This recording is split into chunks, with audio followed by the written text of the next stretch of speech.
So we look after 3,000 Olympic athletes, para and able-bodied athletes in Canada. So we're the guys that advise them. Okay. And our advice to the integrated support teams for each team is use the Hooper McKinnon. So what people don't realize is that a person's perception of their sleep is far more important than objective data. That Triathlon Show 260.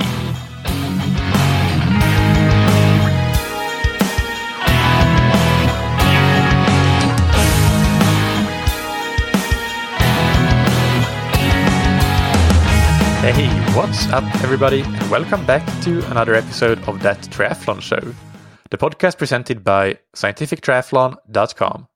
I'm your host Michael, and on today's episode I interview Dr. Charles Samuels, who is the medical director of the Center for Sleep and Human Performance in Calgary, Canada.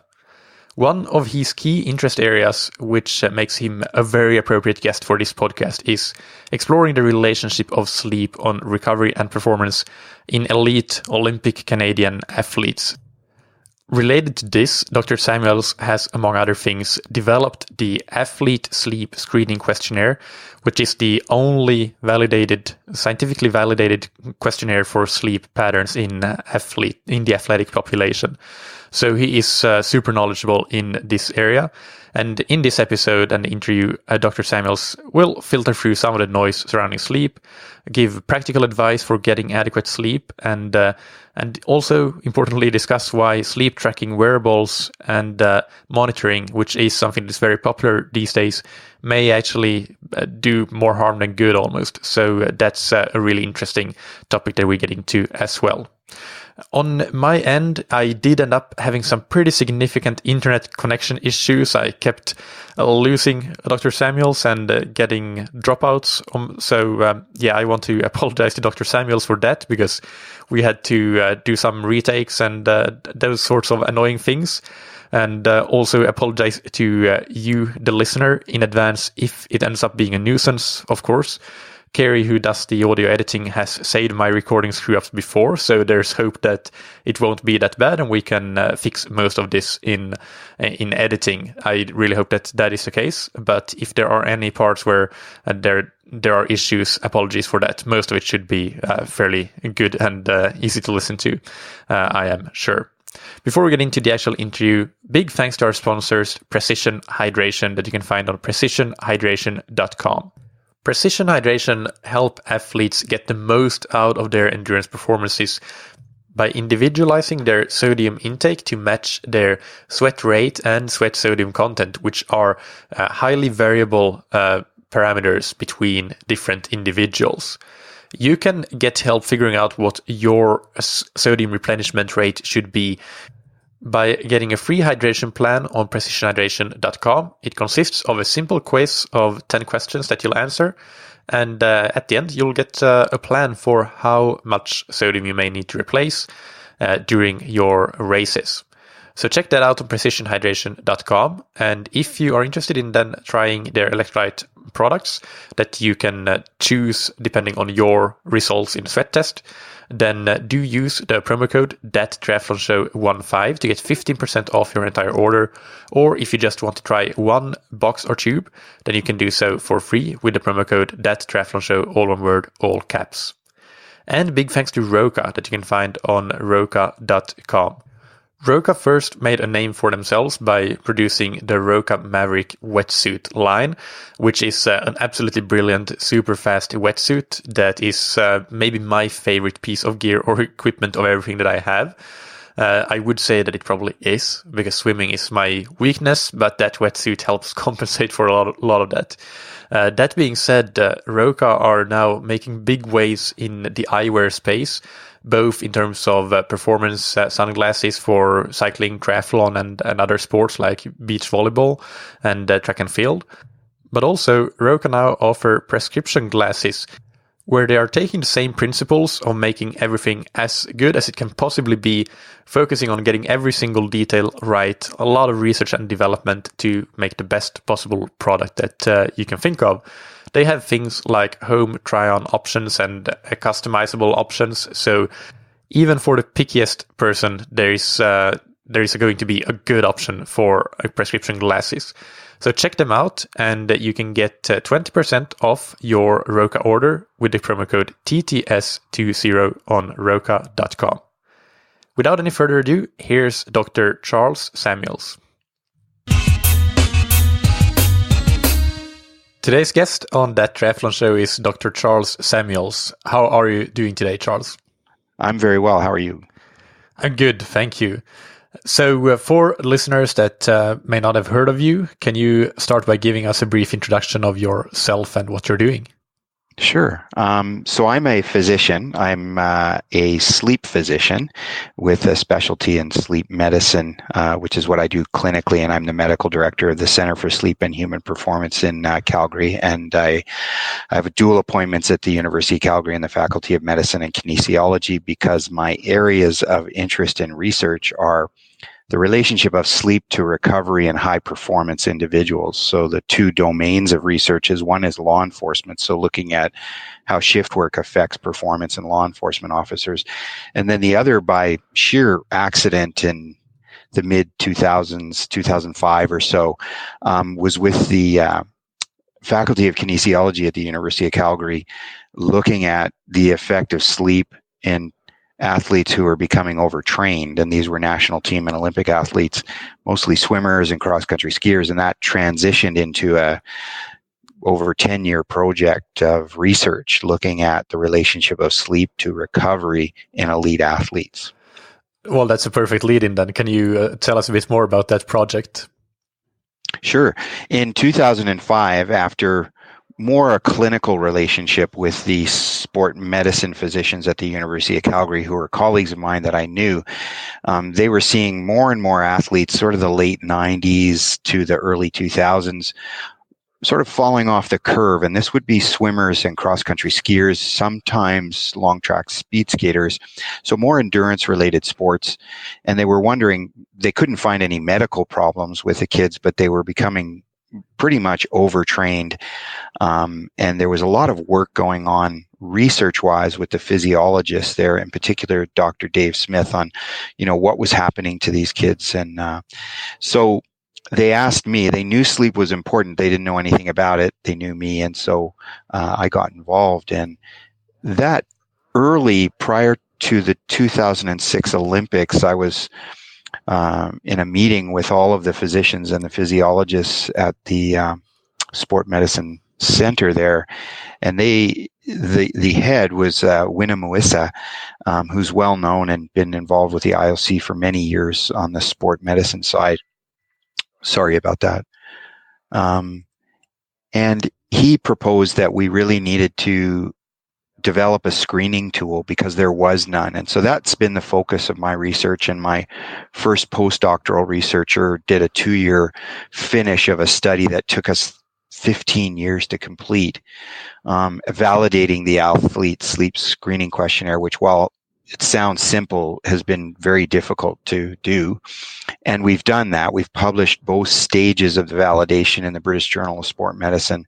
And now it is sort of the standard screening tool to be used in research for sure, but we also have a clinical program and we do extensive screening of athletes around the world with the tool. So the tool gave us a sort of foundation to screen athletes. It's valid, it's reliable, and it has a output where there's a score that puts the athlete into 4 bins: no sleep problem, mild or moderate or severe.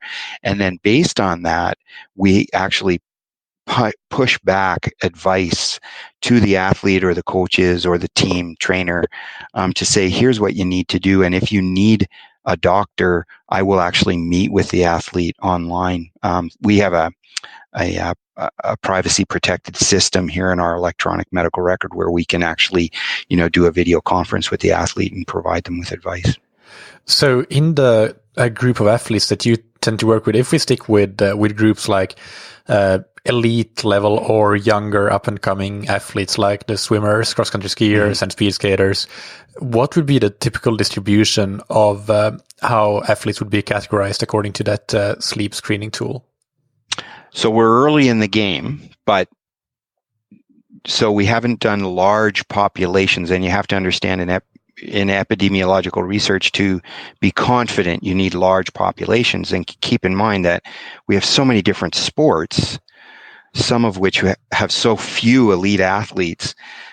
We have to be careful about what we say. So to date, what we publish, and I've just been involved in publishing 2 new papers on this topic,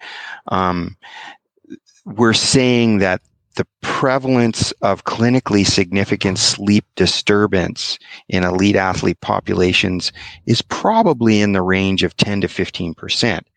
The current screening tool that's being used widespread in sport science is called the Pittsburgh Sleep Quality Index, which is completely invalid in an athlete population and creates estimates of 50%, which is just unreasonable. So this is really important for people to hear that, to do this properly, you need a tool that's suited to the population. Athletes, in particular elite athletes, are a very specialized population, and the actual prevalence of clinically significant problems is not 50%. So what are the items of the Pittsburgh tool that makes it so invalid for athletes? What are some examples of questions or whatever it is that may cause those false positives? Yeah, so it's not about the items. It's about the tool itself has only been validated in medical populations. Okay. So that's very important. And in fact, the first part of our study at the beginning in 2005 was to prove that it was invalid, and we did that. And so it's not about the individual items per se, it's the entire tool just doesn't work for athletes. And it's not designed to capture what's particular about athletes. Keep in mind that, we're dealing with a healthy population of individuals.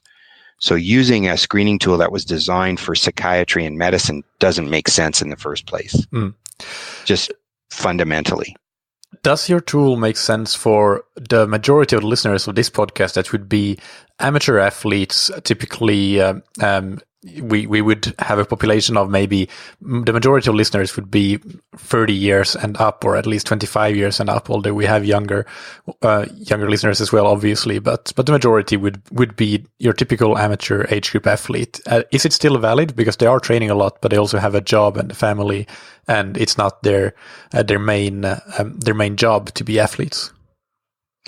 So that's actually a really good question, and we're at the sort of the beginning of this process in terms of true large-scale validation. So it's definitely validated in elite athlete populations and is being used. And what's important to understand is you need large volumes of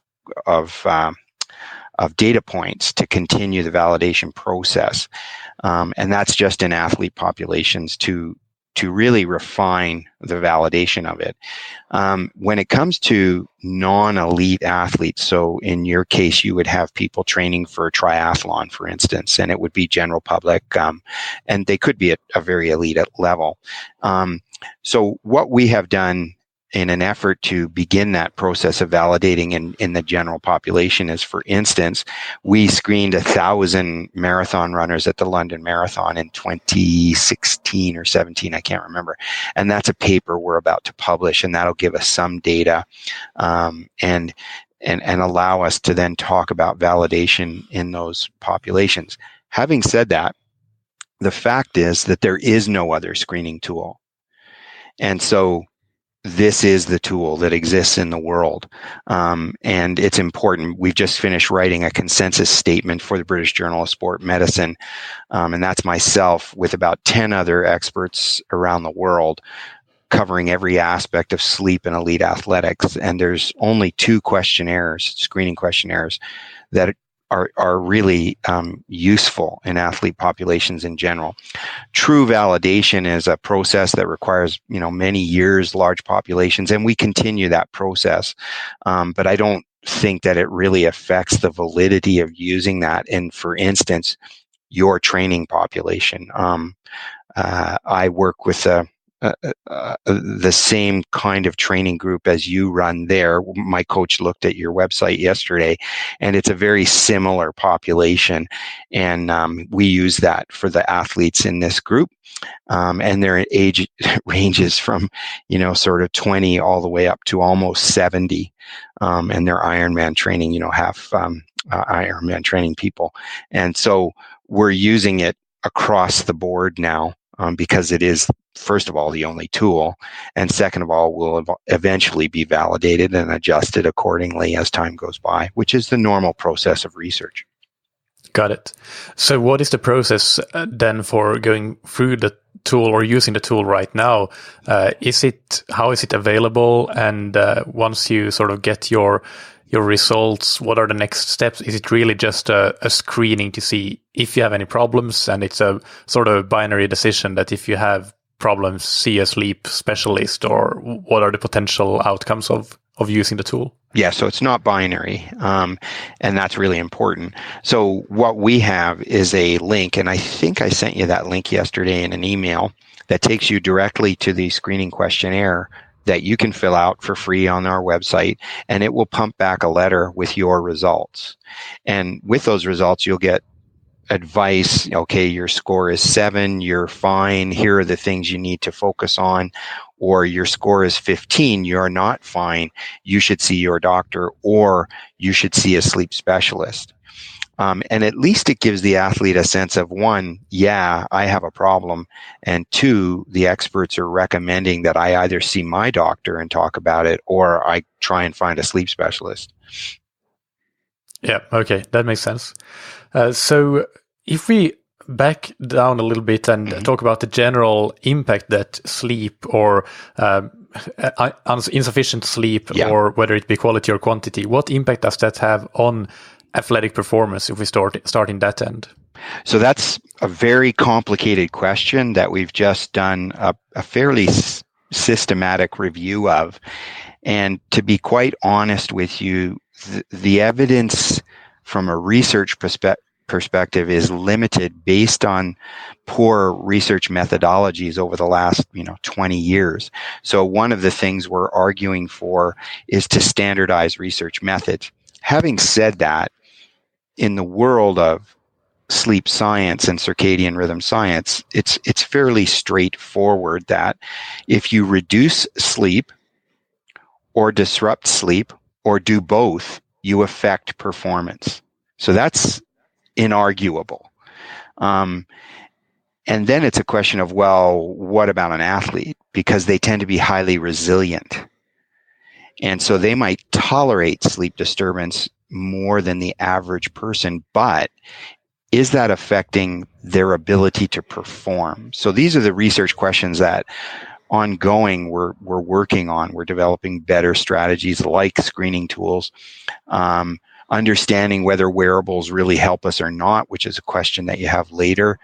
And keep in mind, a wearable is not a sleep screening tool. It isn't. So if people are under the impression that it is, that's incorrect.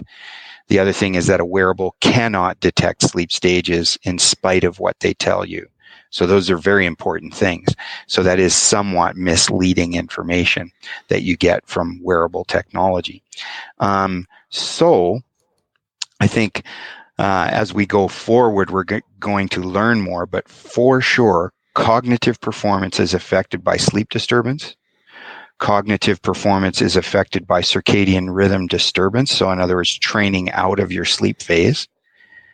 And physical performance is something that's very difficult to study. We believe that rate of perceived exertion is affected by undermining sleep as part of we call sleep the foundation of recovery. So you need your sleep, that's for sure. The question is, how much do you need? And are you getting the right quality sleep? And is it at the right time of the day? So those are very important factors. And in many athletes, one of the biggest problems is they're not getting enough, largely because they have very demanding schedules. So a lot of my work now with my new postdoctoral researcher working with athletes and teams is to focus on strategizing getting the right amount of sleep through a demanding training schedule or competition schedule, whether you're a professional or elite or average athlete. One thing that comes up, and it's perhaps this old wives' tale, but something that actually anecdotally, I do think it seems to be somewhat true for me at least, that if you have a night of short on sleep the night before a race, like the triathlon race, for example, which you might very well have because you need to get up really early and prepare your transition area and everything. There's this saying that you can get by on that one night of insufficient sleep, provided you have slept well in the week leading up to it or so. So is that something that has been studied at all, or is there any, even if it hasn't been studied, is there any logic that would dictate that it might be the case, even if we can't say for sure? So there are two ways to answer that question, which is an excellent question. One is the research would argue that one night of poor sleep can affect performance and does affect performance. Okay. So that would be the research. I would argue that if we take care of our athletes leading up to a competition and we do it properly, that one poor night of sleep truly is not going to make a big difference. But that's based on my experience working with athletes. I mean, many athletes have won gold medals in the Olympics and world championships and had a poor night of sleep because it's stressful, and they've done just fine. So it's not so much in my mind clinically and experientially or anecdotally a problem. The issue is making sure that they're not getting a week of poor sleep leading up to that night. So I would argue that your experience is probably the truth. But when you do research and you do very carefully designed research and you sleep restrict individuals prior to a competition, you can actually detect negative changes in performance. Yeah. So on a long-term basis then, to get adequate sleep in terms of quantity and quality for athletes, what does that look like? What are the durations that we need to be hitting, and how are there any quality thresholds that and how does quality play into this? So I'm going to answer that in two stages. The first stage is, well, what do we recommend in general? Because I think that's really important for the audience to get, okay, well, here's what we recommend. And the bottom line is, in a high volume endurance training, endurance sport, we would argue that truly the minimum should be 7 hours a night. And it would be a very rare individual who could get by on 50 hours of sleep per week training at high volume. Okay. But there are, your last question is a really good question, and we can get to that. If they feel good, are they okay? Well, my answer would be yeah. But the question is this what they can get away with? And how long can they sustain that? So that's really important. So, we would argue they need lots of rest and recovery. So we give this window of 7 to 9 hours. But what we do with teams and athletes is we say, okay, you need to determine what you need, ideally over 7 days. So do the math. Do you need 8? What's 7 times 8? And that's what you need. 55 to 60 hours a week. So once we get that for an athlete, once they figure it out, and if they go, well, I don't know what I need, we say, okay, here's some sleep logs, and it's just paper. It's not a watch. And we say, go home for 28 days and get exactly what you need, and sleep at the right time of the day. And then we'll look at that as your baseline. And so that would be our way, 14 to 28 days of sleep to, consistently. And that would give us the marker. And then we would look at, what are they getting? Well, what if they need 8 and they're only getting 6? That's a huge gap, so that's 2 hours a day over 7 days is 14 to 15 hours per week of sleep debt. Well, that's significant. And so making that up in a week is not easy. And if it's, 5 to 8, that can be made up in a week through napping and strategic napping and whatnot. So we always say to the athlete, figure that number out. Let's say it's 60 and get as close to 60 hours of sleep per week. as you can. Yeah, this is very new advice, because we've all heard the 79 hours, but to break it down on a weekly number is something that is quite new, I'm sure, for not just me, but for most people listening. So and as a coach, as a coach, now you have a good way to monitor and advise the athletes and see what they're getting. Especially, you probably use watch data, like I use Training Peaks and Polar, and I'm sure you use the same. And you can track these things in athletes you're worried about. If you're not worried, don't do anything. Never monitor something if everything's going well, because that's ridiculous. You just create problems, especially with sleep. People get all anxious and whipped out of shape, and they shouldn't. My big line in my talks to coaches and trainers is, look, if they go to bed, fall asleep in 30 minutes, have one awakening a night for less than 15 minutes, wake up in the morning spontaneously and feel good, there is no sleep problem. Move on. Yeah, that makes a lot of sense. Yeah. So I think we've alluded to the wearables quite a few times already, and I'm quite eager to hear what you have to say about them. So let's go there. Okay. Well, I'll give you my sort of unedited take on this, which I don't usually do, but I will do this for you, because we just finished reviewing them all. So we have one section in this paper will be devoted to wearable technology and nearable technology. I can speak to both of those. And we do not talk about brands. We talk about research grade versus non-research grade. So we don't even go into the brand issue. And the bottom line is that at the end of the day, research grade wearable technology has tremendous limitations when it comes to predicting sleep. And everyone needs to know that.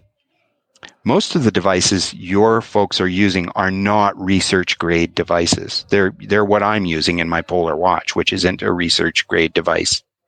Okay? And I can explain why that is. So at the end of the day, even when we're doing research using research grade devices, those devices have vast limitations in terms of making any comment about sleep.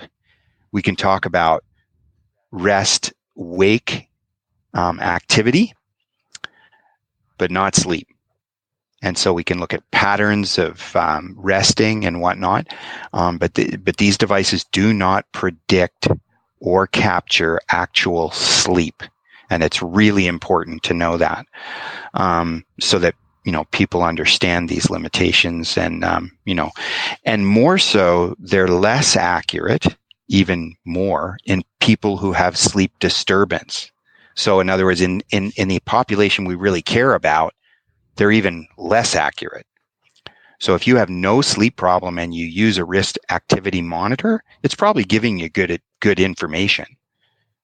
But if you have insomnia and you're using a wrist activity monitor, it's not giving you accurate information, and you need to know that. So, these are limitations.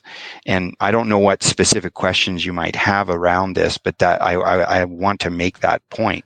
Having said that, I'm fascinated by the integration of heart rate variability into activity monitoring, and how that might capture recovery, not necessarily sleep, but recovery. And these devices are now using multiple physiological parameters, heart rate variability and movement, because all your activity monitors are just measuring movement. That's it. And those might have promise in the future of actually predicting the state of recovery, but not necessarily sleep. Well, I have some follow-up questions, or one at least, and Sure. that is, there are devices, and I'm not a user of any one of these personally, but the Oura Ring, for example, I'm pretty sure that they have validated at least the heart rate variability aspect of its measurements in clinical papers against the gold standard measurements. I'm not sure about the sleep by any means, but even if some consumer-facing products might have done validation and are quote-unquote research grade, Is there a potential that any of these wearables could bring any like practical application or actually be useful and actionable for the user compared to just monitoring how long you're sleeping, which you don't need a monitor for, and how you felt, like how good you felt that you slept? Well, I'll answer it in a practical way. Our advice, so we look after 3,000 Olympic athletes, para and able-bodied athletes in Canada. So we're the guys that advise them. Okay. And our advice to the integrated support teams for each team is use the Hooper McKinnon. So what people don't realize is that a person's perception of their sleep is far more important than objective data.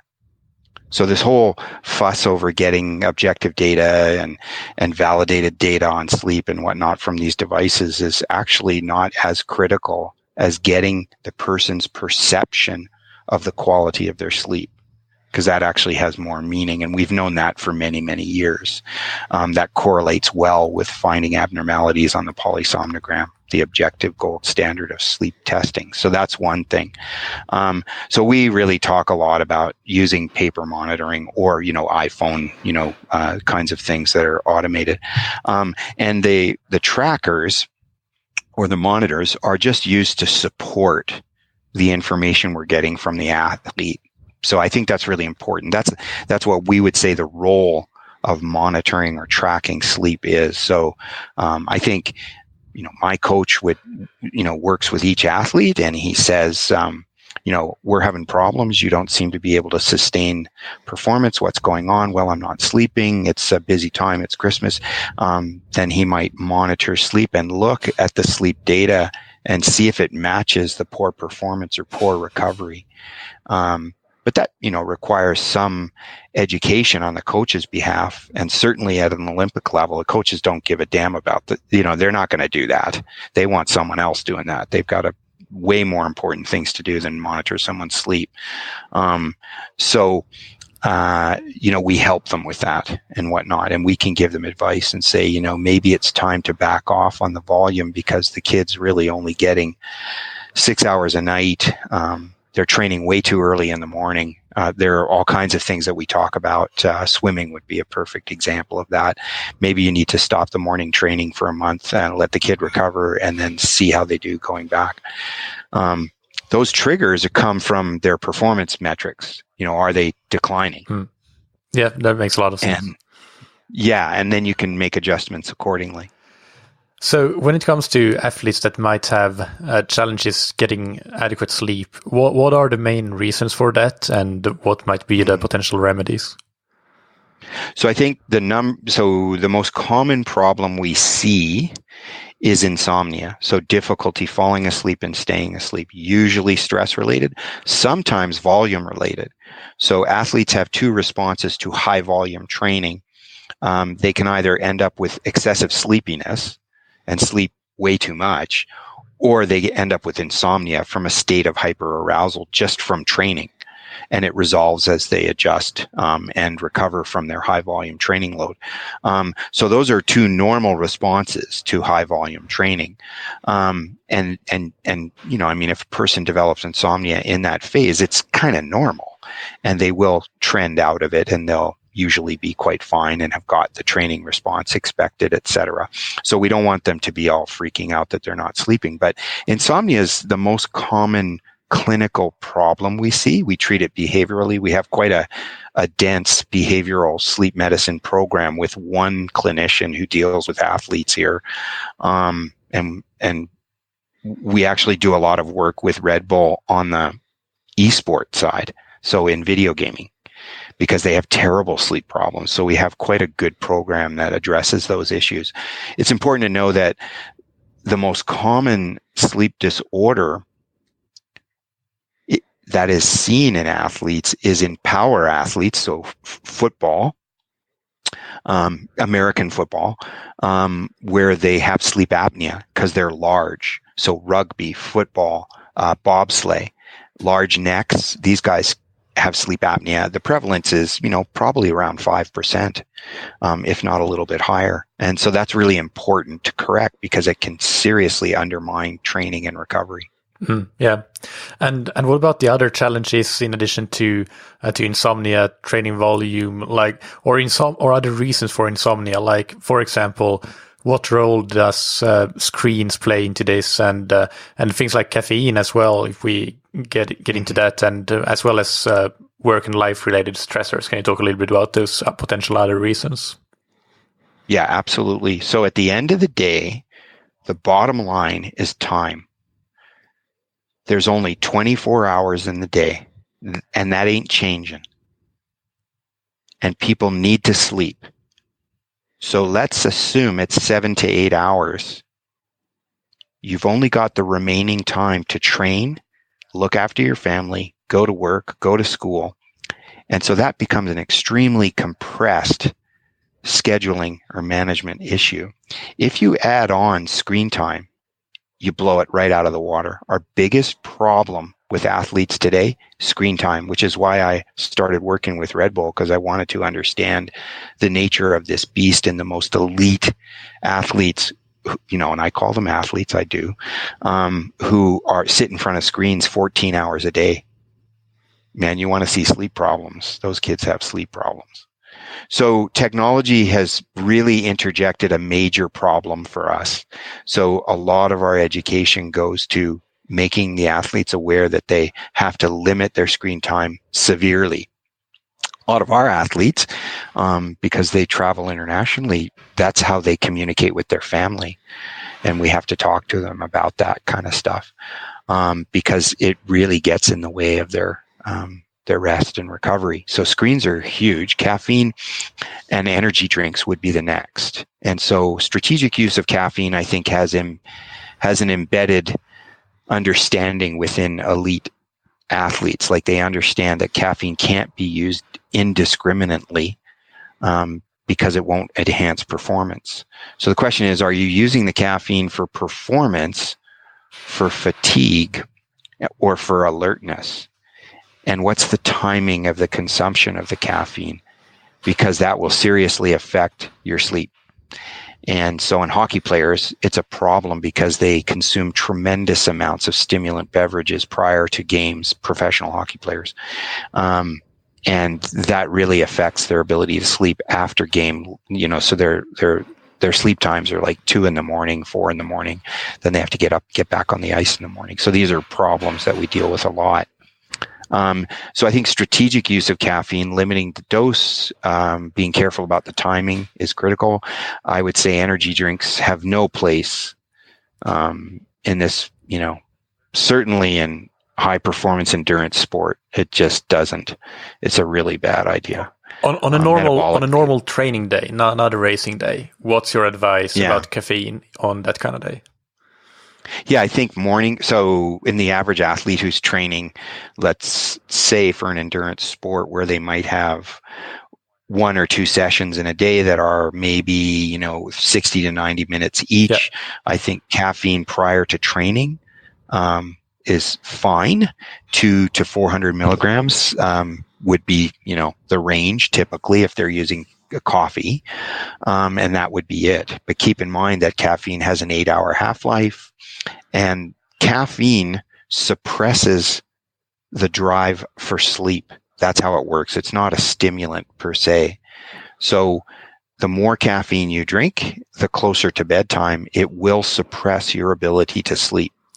And that's the thing people need to know. So the less you use it, the more effective it is, and the less impact it will have on sleep. So using it strategically is our advice. Not using energy drinks is our advice. And then combining caffeine with napping is a real strategy that we advocate. So that caffeine can be consumed prior to the nap or after the nap. The nap can be 30 minutes, but shouldn't be longer, depending on the situation. And it can be very effective in improving alertness and performance. For the average person, knowing fully well that this can be very individual, but when would the last cup of coffee in a day be consumed to ensure that you can get your quality sleep at night? Yes. So the average person, I would say, no later than noon for coffee. And if your training is in the evening, rather than consuming a caffeinated beverage, something that is an energy, like a bar is better for your evening training. Don't go to caffeine. Use your caffeine midday, no later. And that would be a good strategy to have. Often people really just need the calories prior to training. They don't need the coffee and the caffeine. Yeah. So you mentioned napping. So can you go into that a little bit more? What do we need to know about napping? Yeah. So I'll give you sort of the general rule of napping because it's important. Naps should be timed 12 hours from the midpoint of the nighttime sleep schedule. So if you go to bed at 11, you wake up at 7, 3 is the midpoint of your sleep schedule at night. Somewhere around 3, so in the window of 2 to 4, a 20 to 30 minute nap would be recommended if you're a 9-hour sleeper, for instance, and not getting enough. And napping is very effective pre-training. So I think, people who finish their day, it's been a stressful day, closing your eyes, having a nap, or just resting quietly for 20 to 30 minutes, then getting into the gym and going is a much more physiologically adapted process than just racing from work to the gym. And it's all about states of arousal. People are hyper aroused for many reasons, and training benefit is maximized by reducing states of arousal. So I think that's what we use the napping strategy for. And we're not interested in sleep. We're interested in rest. So when people say, well, I can't sleep, I say, I don't really care. Just close your eyes, breathe deep, and relax. 20 to 30 minutes every day prior to training in the afternoon. And that's a good thing for people to do, a good habit.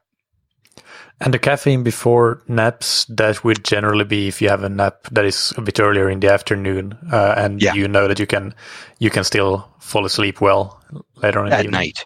Exactly. And it might be for an occasional performance or something like that, or a big training session or something like that where you want to do well. If you're doing threshold testing and whatnot, you could use that strategy. Yeah. Yeah. And what about different chronotypes? How does that affect sleep and sleep needs?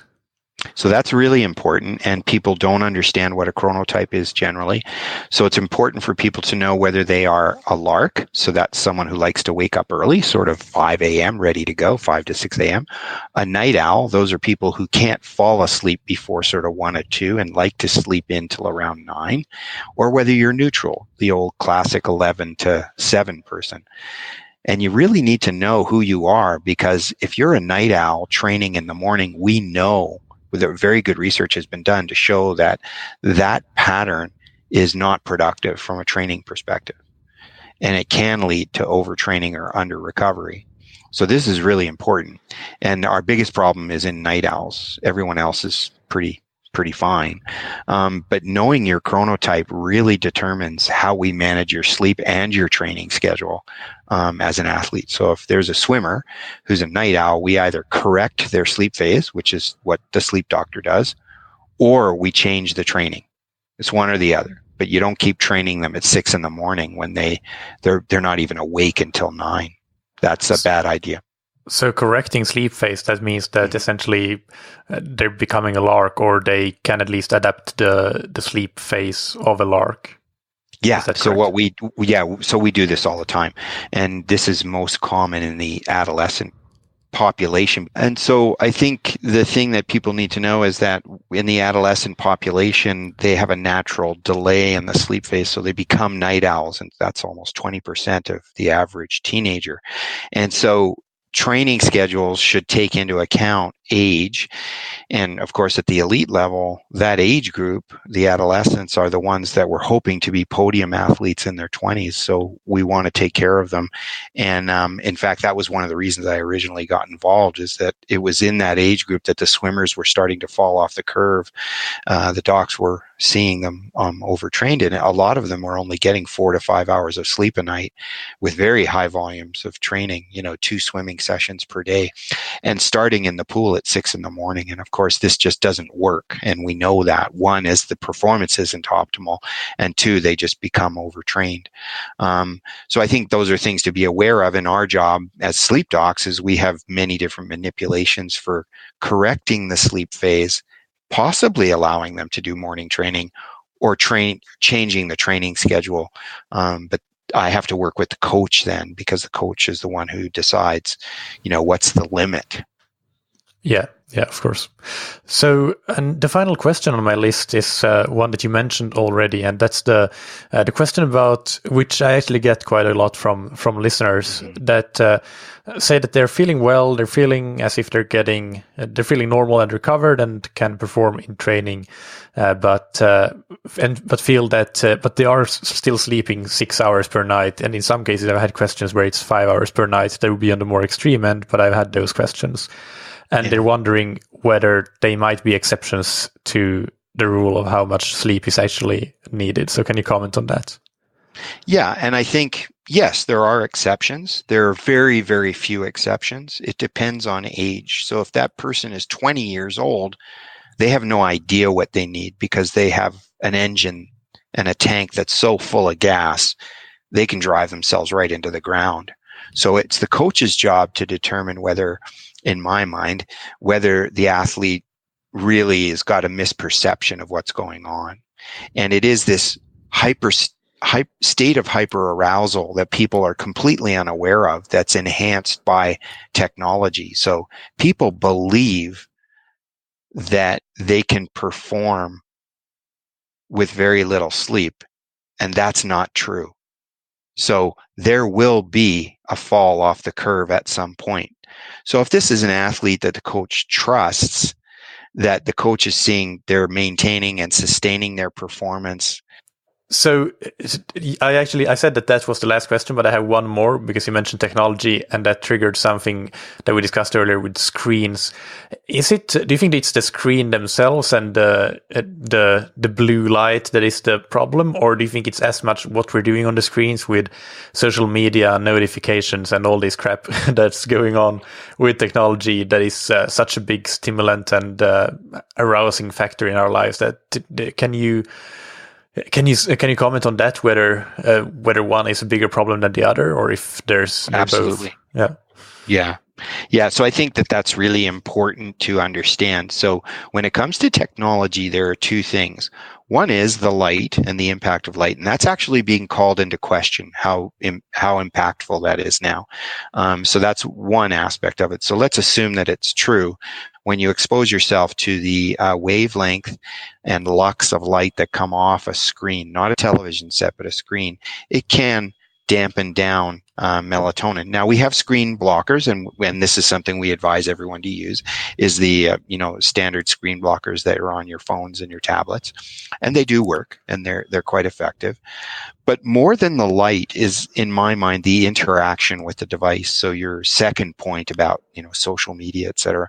The problem is that people cannot remove themselves from the activity of being on a device, and that is very counterproductive and has substantial negative effects on an individual's ability to sleep. Yeah, I think we'll leave it at that. But probably that's an area where a lot of us can definitely work on and try to form some healthier habits. So. The final set of questions are very rapid fire, 1 sentence or less to answer these. And the first one is, what's your favorite book, blog, or resource related to sleep or sports or anything you want to pick out? Yeah, I mean, I'd have to say anything produced by Sport Canada and the Long-Term Athlete Development Program, which can be searched online, is, what I've been involved in. As far as a podcast goes, Jay Crush is really good at, digging into this topic in a responsible way and giving really good, responsible information around this whole aspect of recovery and where sleep fits into recovery. What's the name of that podcast or the podcast host? Jay Crush. Jay Crush. I'm looking, on Twitter. He's going to be mad that I don't know, but I'll have it in the show notes. I'll look it up and we'll put it in the show notes. You'll get it. Yeah. Okay. What's a personal habit that's helped you achieve success? My coach, 100%. He saved my life at 57 years of age. And finally, what do you wish you had known or done differently at some point in your career? Listen to my late wife. So, and for the listeners that are interested in what you got going on, the research and the clinic and everything that you do there, where can they find you and more information about that? So the website would be the place, and it's at www.centerforsleep, and center is RE.com. And all of our information is there, and we're on Facebook and we're on Twitter and whatnot, and that's where we can be found, as well as the Athlete Sleep Screening Questionnaire.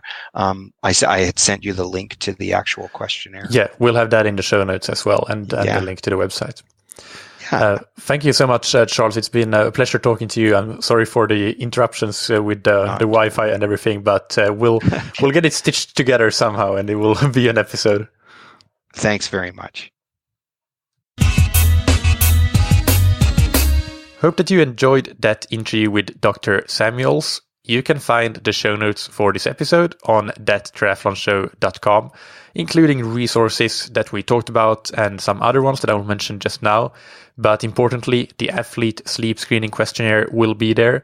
Also, back in the day, in episode 52, I interviewed Shauna Halson of the Australian Institute of Sport on the topic of sleep, recovery and performance, so I'll link to that. There's also a great article on sleep by Alex Hutchinson on the Sweat Science blog called The 5 Laws of Sleep for Athletes. And this article is actually how I found Dr. Samuels in the first place, because he features in that article. And finally, I mentioned this book many times before, but Why We Sleep, Unlocking the Power of Sleep and Dreams by Matthew Walker is an absolutely amazing book that I recommend anybody, not just athletes, just any human being reads, because sleep is such an important thing for any person, whether you're doing sports or not. So I'll link to that in the show notes, and really, really think that that's something that you can do for yourself as we are in early 2020, and to have the best possible 2020 throughout the year.